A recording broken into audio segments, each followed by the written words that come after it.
So this is an MDMA-assisted psychotherapy for chronic treatment-resistant PTSD, sponsored by MAPS.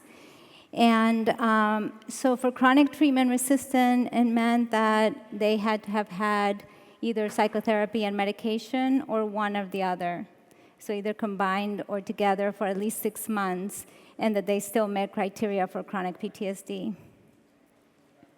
This is my team in Boulder. We had a total of 8 therapists, and a study coordinator, independent rater, and many, many volunteers that really helped with this study. One of the questions that I'm asked by every single person working with trauma is, how is it that people can cause so much harm to each other? And so interpersonal violence accounts for a majority of PTSD diagnoses. And as the human race that feels separate from the environment and species and each other, I think this greatly adds to the harm people can inflict on each other. And this disconnection and separateness contributes greatly to PTSD and the PTSD epidemic we face today.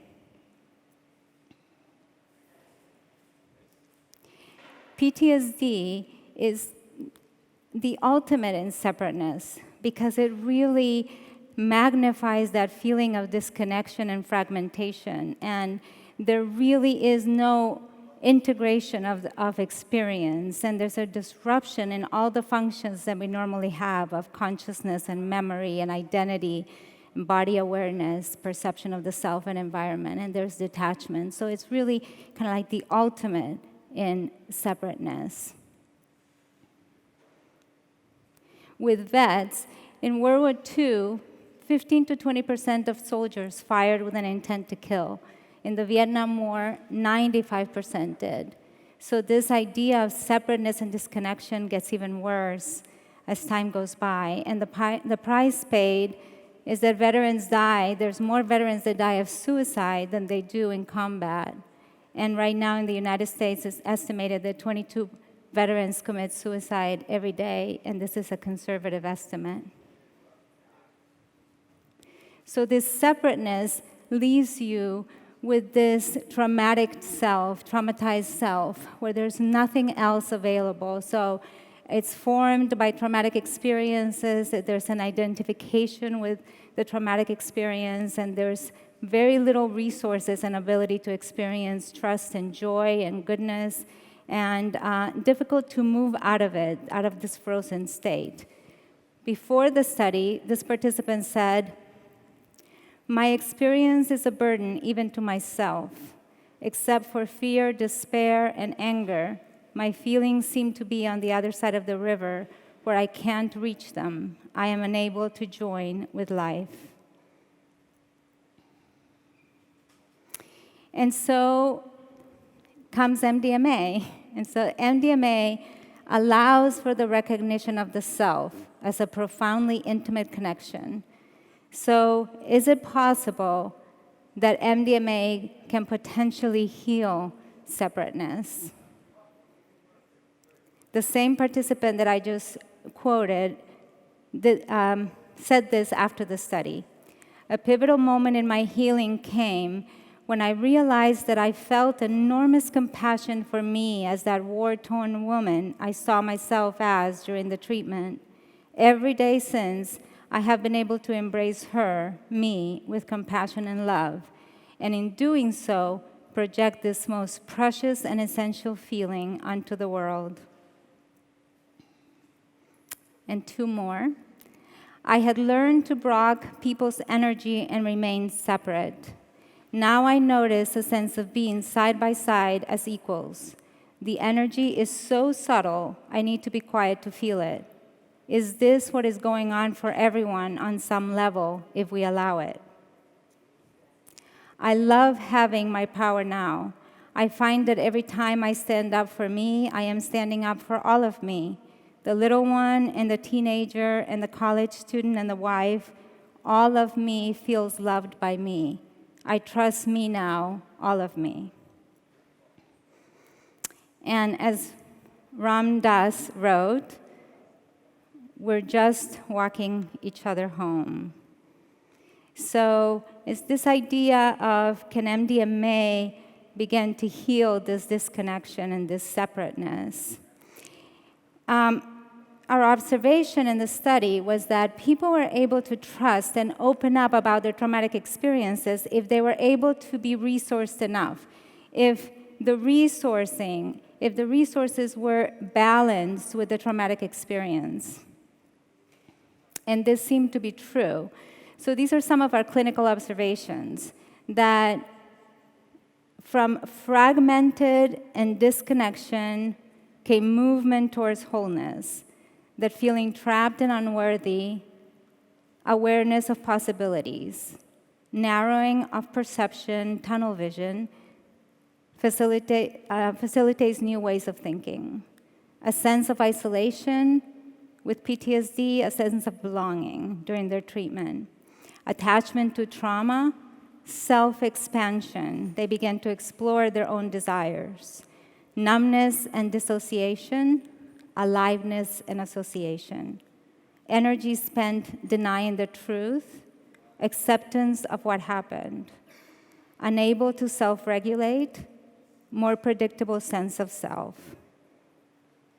So they're left with an expanded container that even though the traumatized self is still intact, there is this larger container from where a new self emerges. And there's a connection to experience and to experiencing others and to experiencing the world in a positive and non-threatening way.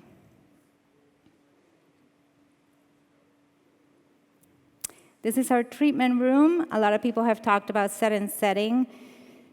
We made it into more like a living room, brought flowers every time they had a treatment, music the whole time, and they could use eye shades and headphones if they wanted to.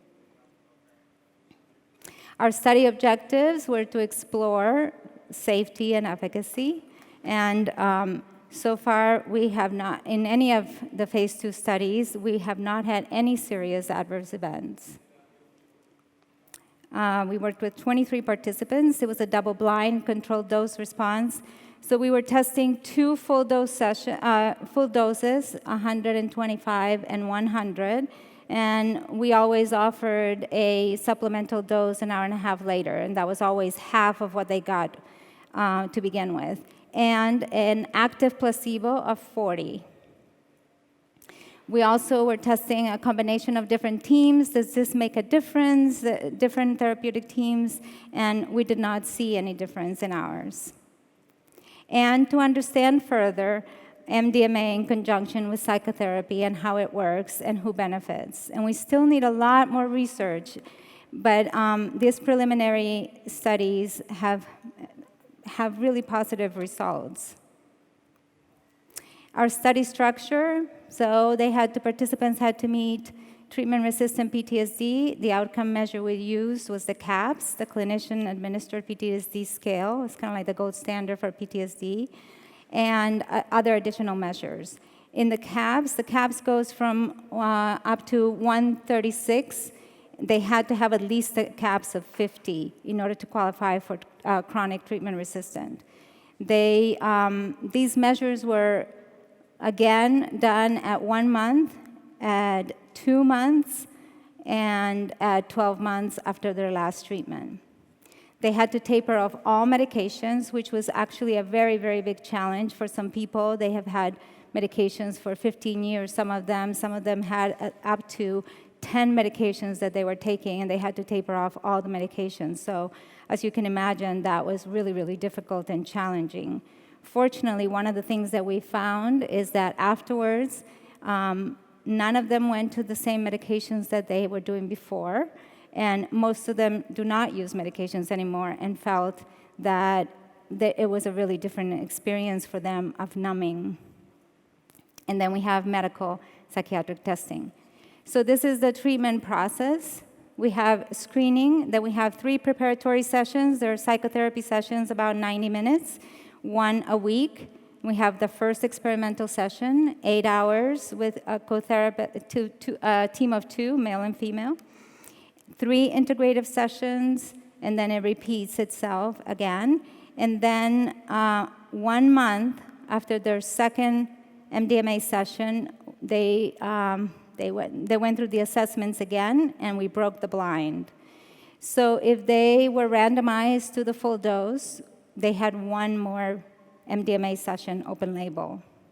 If they had the active placebo, then they could go on to what we called stage 2, which means they would go back, have 1 preparatory session, and have 3 open label full dose sessions. All our participants that received the low dose went on to stage 2. We do the assessments at 2 months after their last treatment and 12 months. So in terms of types of PTSD, undermodulation of affect, meaning intrusion and hyperarousal, or overmodulation, dissociation. So a lot of individuals that experience PTSD experience both of this, but both of these responses, but the people who have prolonged trauma experience more like chronic childhood and combat experience chronic dissociation a lot more. And these are the people who fall under the overmodulation. They're the people that have a harder time in therapy. They have more dropouts, and they don't respond as well, and they're more likely to get re-traumatized in therapy because they can't create emotional attachment, which is needed in order to process PTSD. They compartmentalize their memories. They experience depersonalization and derealization. What we found in our study was that there was no difference between people who actually fell under this category of dissociation and people who had different kinds of trauma. That it seems like they all responded well. It didn't matter on that. And so one of the things that is an interest to me in terms of dissociation is that what seemed to happen in the session was that even though they could feel the dissociation, they also had a witness that was witnessing them having this dissociation. So then it sort of loosened that grip on those memories that they had worked so hard to ward off. And by loosening that grip, then dissociation became more like the gateway to go towards engagement and look at those traumatic memories. And because they were able then to engage, this really allowed for corrective experiences during the sessions, including memory reconsolidation and modification of existing coping strategies. They realized that their coping strategies no longer worked, and at the possibility of reparation of past injuries, like really being able to experience their trauma from a different place. This is one of our participants. Nothing was happening, and I thought I was immune to MDMA, that I was too broken to feel anything.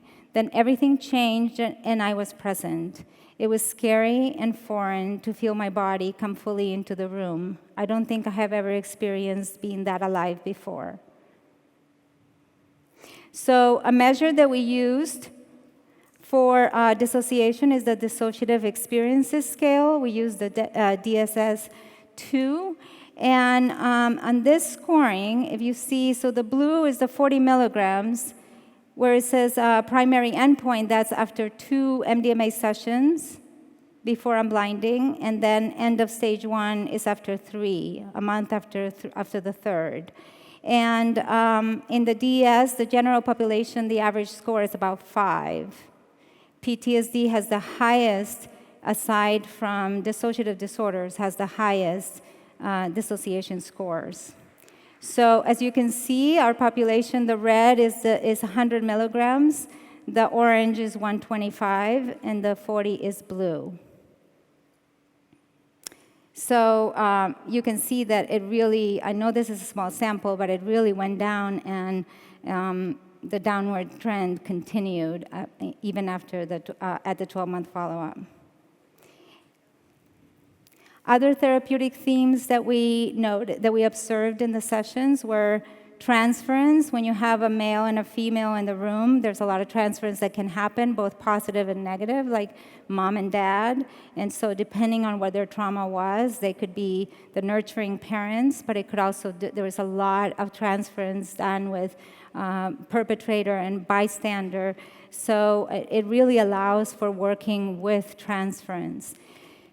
Suicidal ideation happens quite a bit, and one of the things that we notice is that as dissociation lifts, suicidal ideation comes in.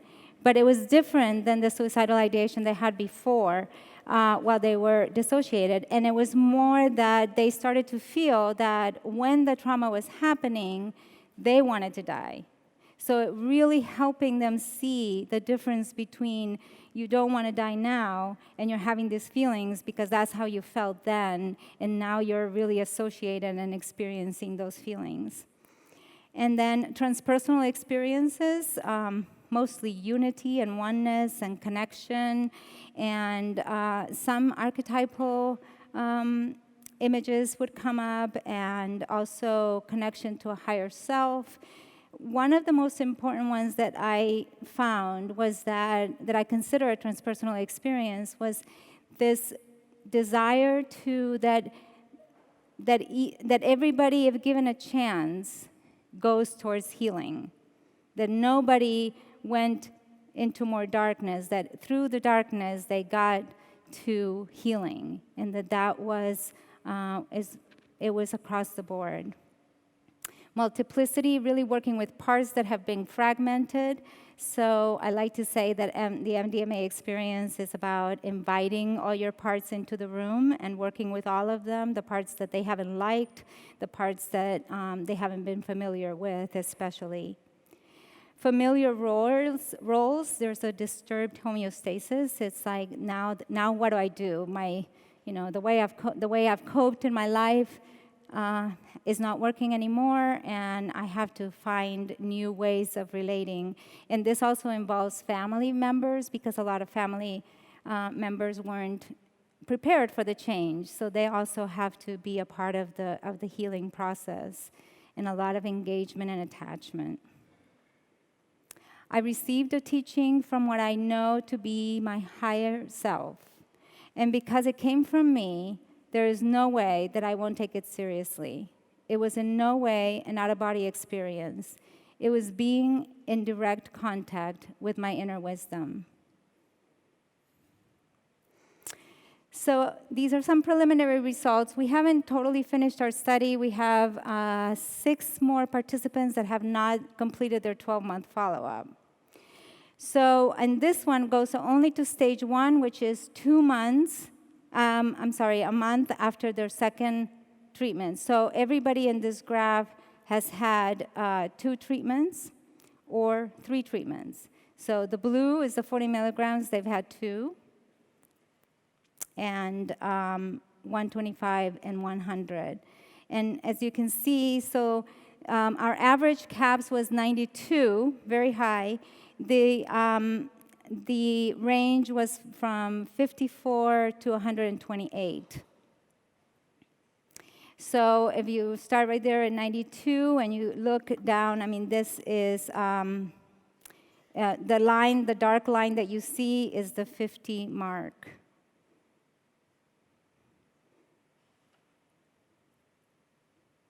And so this includes the 40 milligram participants who then went on to do stage 2.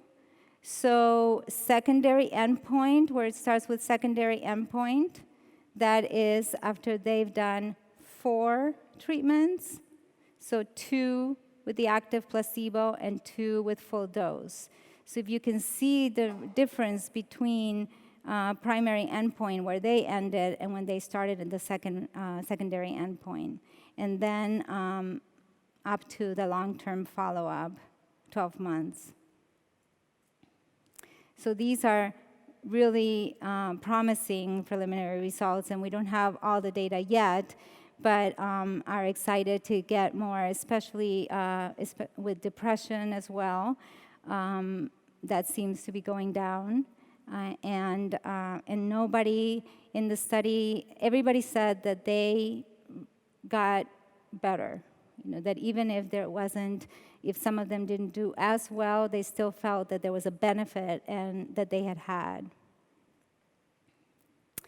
So I wanted to show, in closing, I want to show a little slide presentation.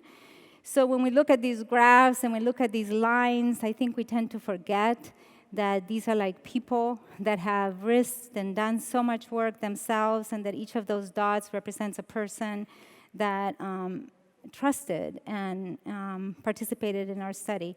So I want to show a little slideshow of artwork done during the study and participants in one of their treatment sessions. And all these participants graciously said yes to showing them during action.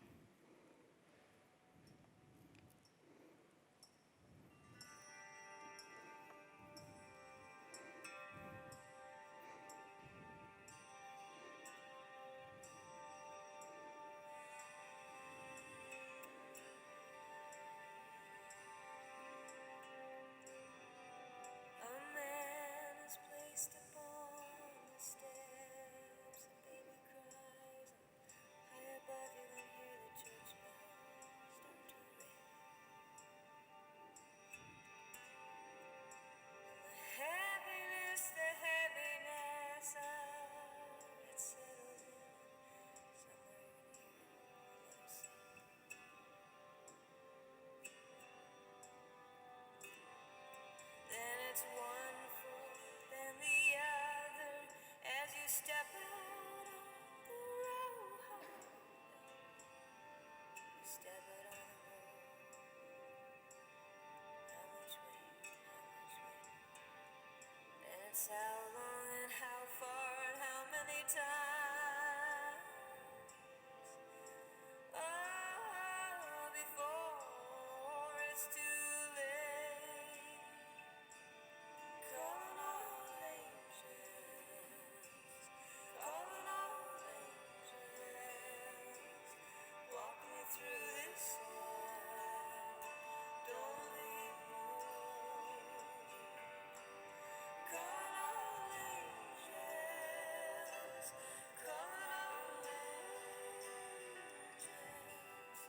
we're trying, we're hoping, but we're not sure how. On every day you gaze upon the sunset with such love and intensity. Why, it's almost as if you could only crack the code, you'd finally understand what this all means.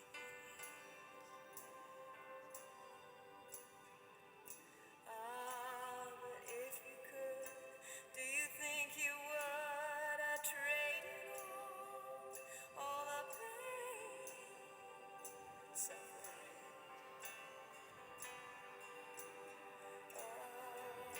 But then you would have missed the beauty of the life upon. That's it. Thank you.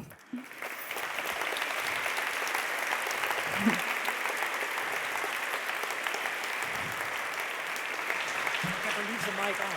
Leave the mic on. Okay. Okay. Very nice presentation. Thank you very much. Thank you. So we still have some space for questions. Somebody's showing up there already. Alex? Thank you so much for this fantastic presentation. I'm curious to hear a little bit more about the CAPS as your primary outcome. Right? I know it's the gold standard with the assessment of PTSD, but my question is, because it's administered by the clinician and they have to rate severity on the measures, and so there's some concern about, I'm wondering if there's concern about bias in the assessment of the severity of PTSD scores because you have MDMA-associated therapists administering and assessing how severe the person's traumatic stress symptoms are. We have an independent rater, And so she doesn't see, we don't talk to her. The participants go to her at baseline. She only tells me if they do meet criteria for our study, which would be 50, and also if they have some access to disorders that are exclusion criteria. And then she sees them again for the rest of the assessments and just gives us the scores later on. So she's not involved with any of the therapists. Thank you. Thank you for your speech. I'm not an expert, but you said that for 12 months they had to get off their medications. Is there any role involved there that because they had to get off their medications, they had to cope with their problems? MDMA would help therein. Is there any my questions regarding those 12 months getting off the medications, and yeah. So it's not 12 months that they have to be off their medication. They taper off after they've been assessed. If they are enrolled, then they have about a month to taper off their medications, and they do that with their doctor. And so then it has to be that by the time they start the study, it's been 5 times its half-life of the medication. So it's about a month, and we do, they experience a lot of difficulty because, they're coming off these medications. So we do have to see them quite a bit and talk to them on the phone, and sometimes they continue seeing their doctor, just making sure that they come, that they're tapered down slowly. But they do feel, sometimes we've had people come in and say, I don't know if I'm going to be able to do it because it's 3 more days before my MDMA session and I'm having a really difficult time. We do give them some medications. We have our doctor as part of the study that can give them some medications that have a lower half-life for them to just, to hold them off and help them before they have their first treatment. Hi. I wondered how important it is based on this research and also previous research done in PTSD. How important this association with the ego is. In terms of for them during the study? No, for them to get an improved PTSD score, so for them to get a different perspective on their trauma, so maybe feeling temporarily less a sense of self and then maybe seeing it in a different light or... Afterwards? Let me see if I understand it correctly. I'm not sure if I do or not. But yeah. I think that one of the things that happens with ego during the treatment is that since the critic and the judge takes a little bit of a back seat and allows them to really experience and to really have be more witness and really get in touch with their inner healer, with their inner wise self. And that continues for them because then they're able to really see it and experience it. So even after the treatment, they're able to hold on to that experience and know that it was there. And I think that's why even 12 months later, they're still processing and they're still working with some of the things that happened during their treatment. Yeah. I don't know if I answered you. Yeah, no, sure. Thanks. Okay. Thank you. So, thank you very much again, Marcela.